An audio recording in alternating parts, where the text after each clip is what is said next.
This week in Pure Reinvention. In many cases, boards can serve many different purposes. And I think oftentimes people will just look at them as money providers, check writers. However, for some organizations like Ponyride, I think a working board is ideal.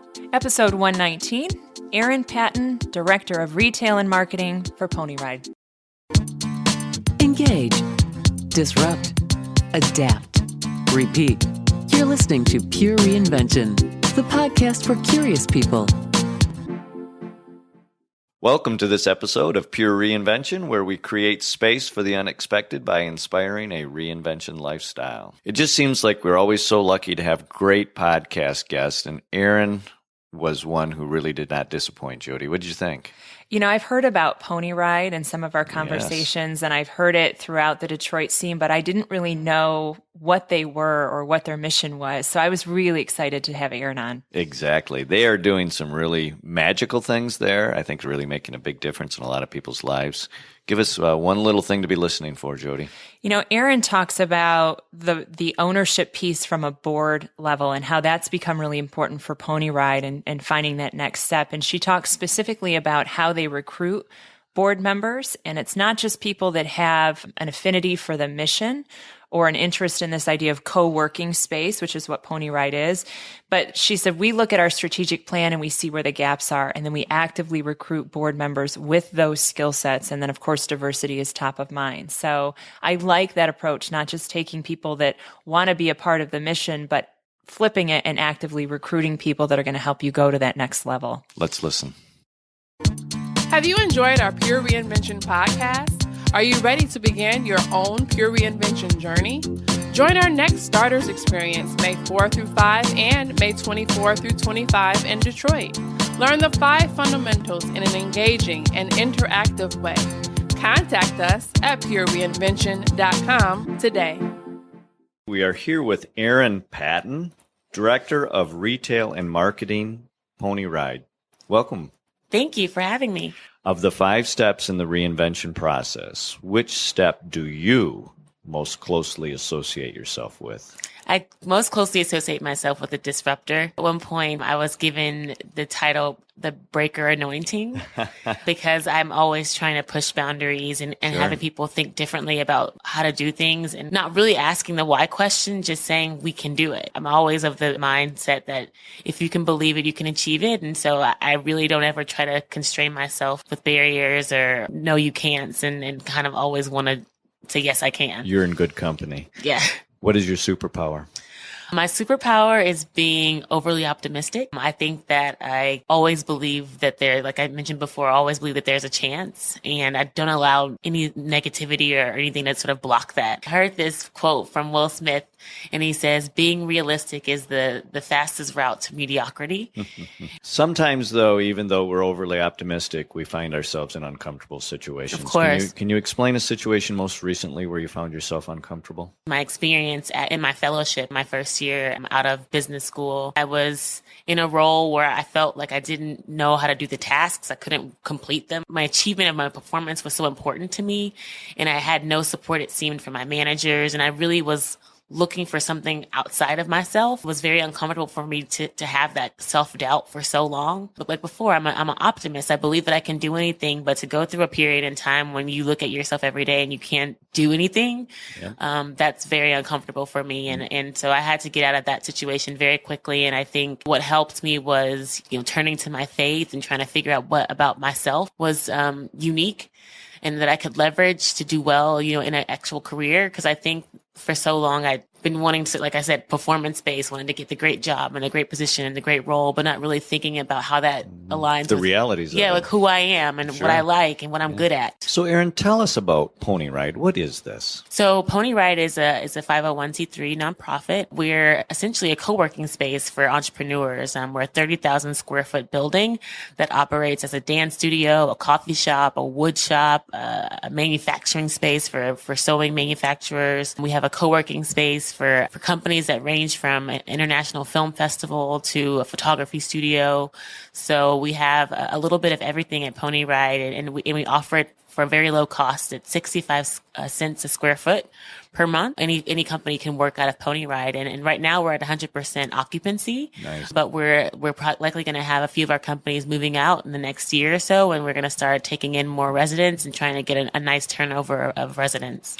So the world is made up of individuals who believe they can make or build the next greatest thing. But the reality is that many times they need help getting into the marketplace in order to really make their product connect to the customer. And I understand that might be a little bit of the work that you're actually doing for Ponyride. So as director of retail and marketing, my goal is to try to get all of our residents out in the marketplace and not only our residents, but the community of makers in Detroit. Just this past holiday season, I managed and produced the Holiday Makers Market for Ponyride, and we had over 100 vendors from across Detroit selling at our Ponyride facilities.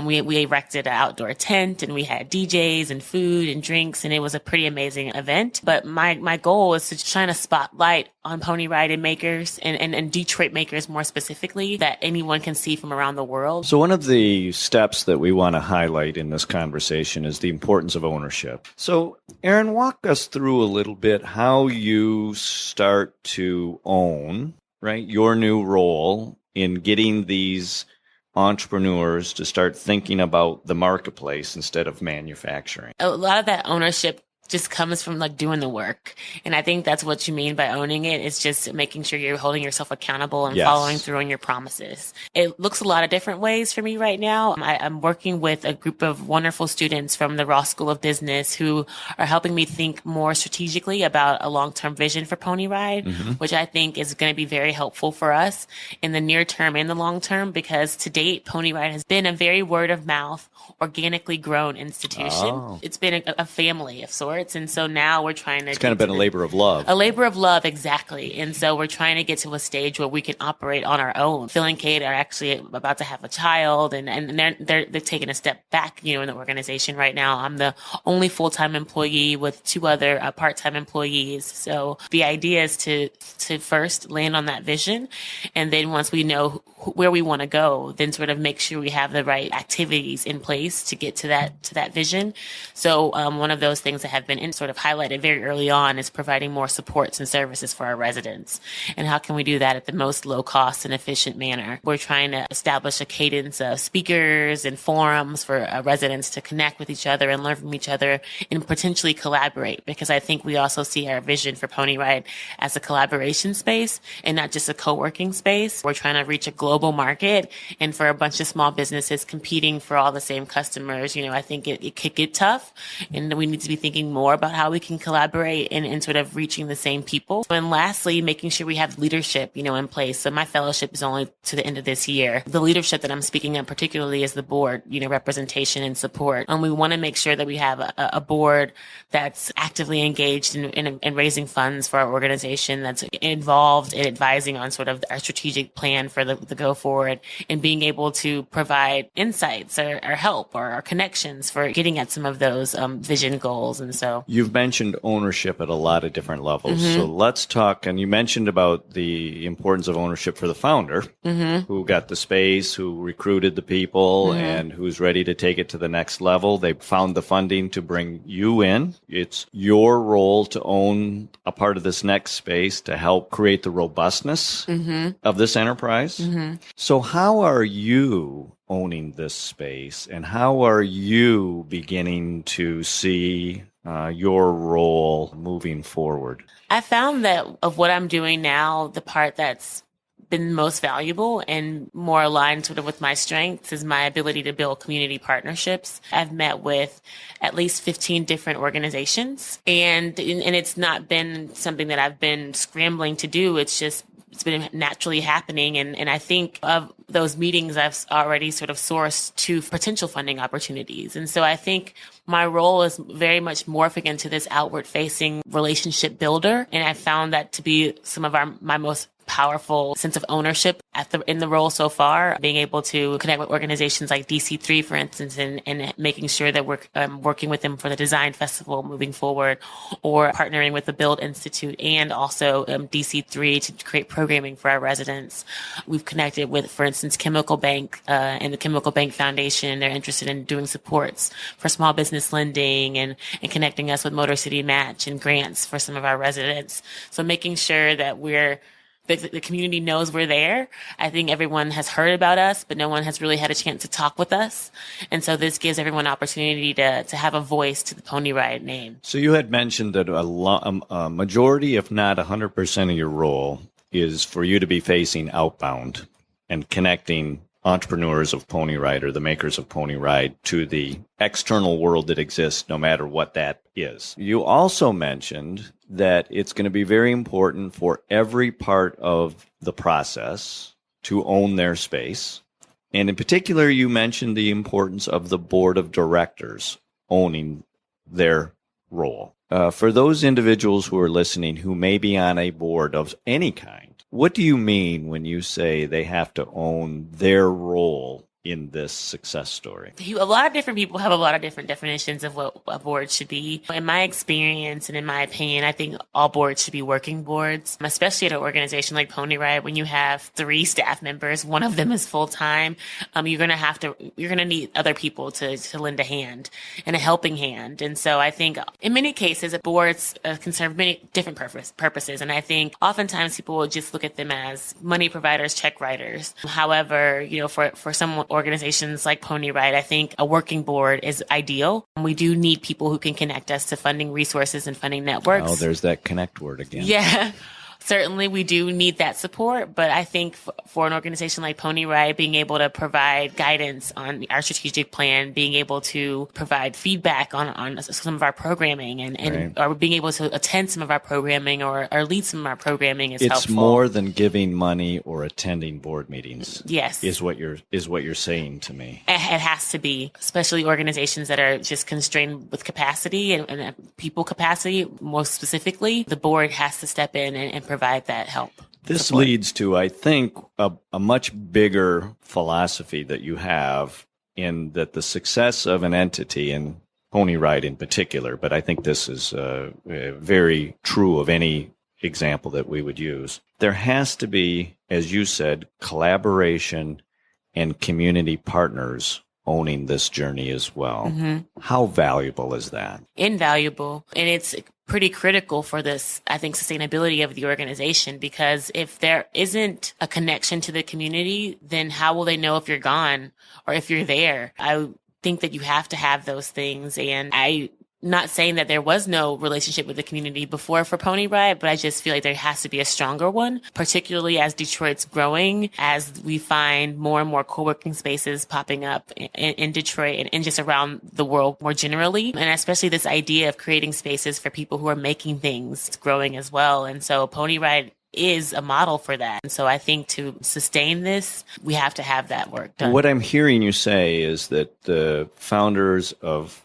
Ponyride recognize that step one might have been creating the space and recruiting the people in to make things. Mm-hmm.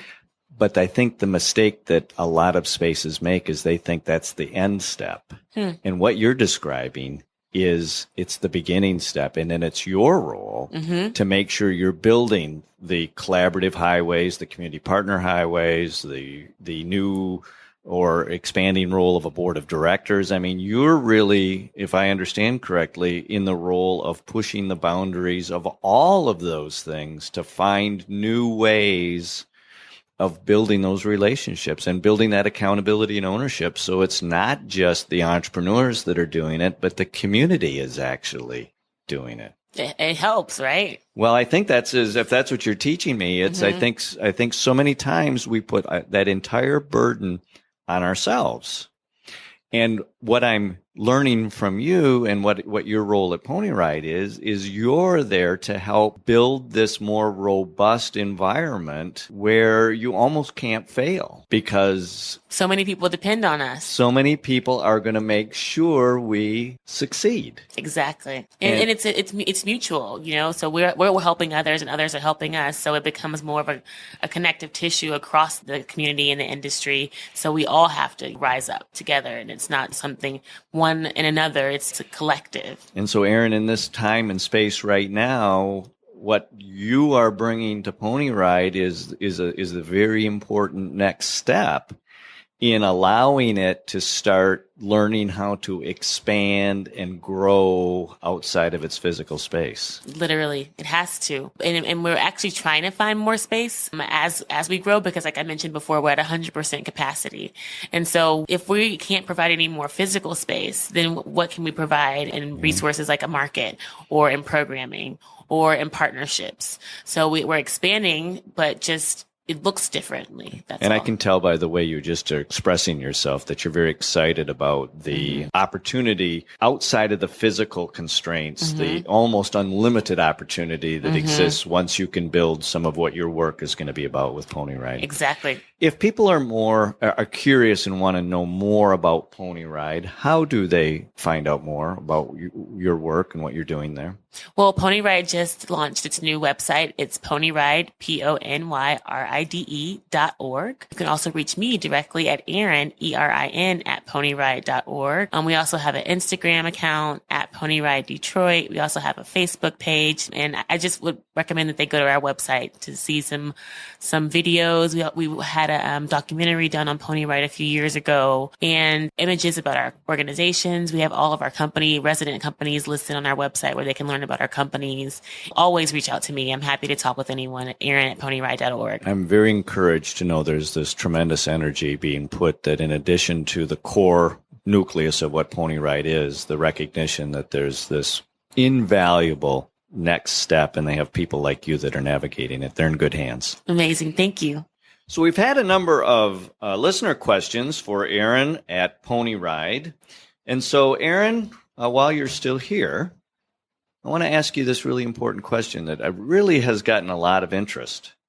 How have you been able to make your events so successful? Well, I think we measure success at different metrics at different times. Last year, a measure of success for us was attendance. And this year, we hit those same numbers. So we had around 3,000 to 4,000 attendees. Wow. But this year, I think what made it successful was the fact that we also were profitable by a factor of like 2 or 3x, Yeah. So I think we were not expecting to, make money on the event per se, but it's always great when we're able to make a profit on some things that we do for the community. Well, and I think what I heard was not being afraid to change the metrics when it's the right time so that you're not using old metrics, but you're using current and forward-thinking metrics to be able to really understand if you're headed in the direction that you want to be. And then the other question that we got, Erin, was how do you vet your board members to get the kind of value-added relationship that you want to have from them so they're more than just attending meetings or writing a check?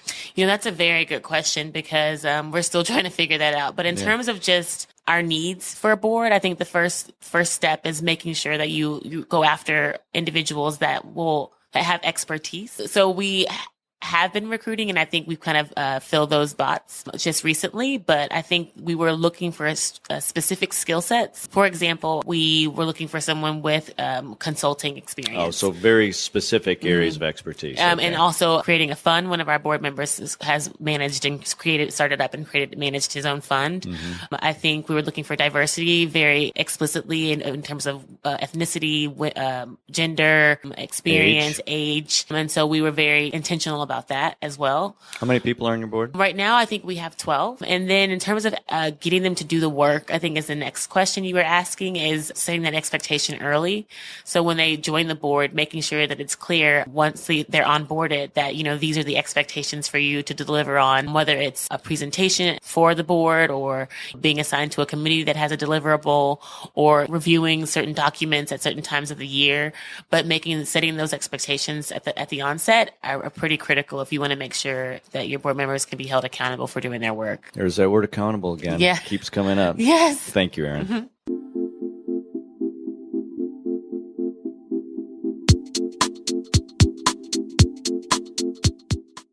Ms. Schaefer, we have a little different take on board selection, board roles that Erin introduced us to. I liked her comments there, and I liked how she talked about ownership at the board level, this idea of a working board and the fact that they're not just going to come and analyze a budget like we had talked about earlier this month, but they serve as your connection points. So offering strategic guidance, but also thinking themselves personally, who do I know that could help get us this next piece, and being active in that process. So that was really great. And I also liked how she talked about ownership at the staff level and her own journey. I think historically, a lot of us have seen board meetings in which there is either a lot of brainstorming, helping the business even when it wasn't asked, or a lot of judgment being passed on whatever is. Yeah, it's is kind the of Monday discussion. morning quarterbacking decisions that have already been made. And the reality is, and Erin has introduced us to this concept, is the role of the board is not to necessarily pass judgment or to brainstorm, but the role of the board is to be a valuable asset in helping the business achieve its strategic goals. Yeah, and I think also being the eyes and ears for the marketplace too. And she had talked about that your board members can serve as your connection to the community. And while that's one of Erin's key roles, and she sees herself out there building those relationships, she's only one person. And so having a diverse board that represents your diverse client base or the customer base that your makers are going to sell to gives some key insights into what's needed and Absolutely. what's gonna gain traction and where we need to be looking next. I think historically we've had a lot of board members selected because they are either protecting the assets of the company from the evil management, or they are representing the interests of their membership, like there's some sort of a negative relationship between the marketplace and the association. So there has to be this reason to protect the assets. And I really, really agree with you, Jody, that I think Erin's point of really critically assessing the skill set that a board member brings And to the outward business facing. and is very much outward facing, not inward facing in terms of protecting assets, though I'm not suggesting that's not important. But it's more than that. It's in the protection of those assets and the growing of the business. What particular area of expertise do you bring to the table that helps the business achieve those goals? Right. Not just pass judgment on whatever is happening. And I think that, as you mentioned, Erin also suggests that can be going on at the operational level, that a staff member you should have every reason as the chief executive to expect that staff members would bring that same area of expertise. Yep. What is your area of expertise, and how are you aligning that with the vision, owning your piece, and making sure that if there are a number of good owners sitting at the table, we are going to hit a home run. That's right. So if you're ready to make a change, make it a change that lasts. Make it pure reinvention. Thanks for listening to this episode of Pure Reinvention. Keep the conversation going and get alerts when new podcasts are up by following us on Twitter @Pure Reinvention, or sign up for our mailing list at purereinvention.com.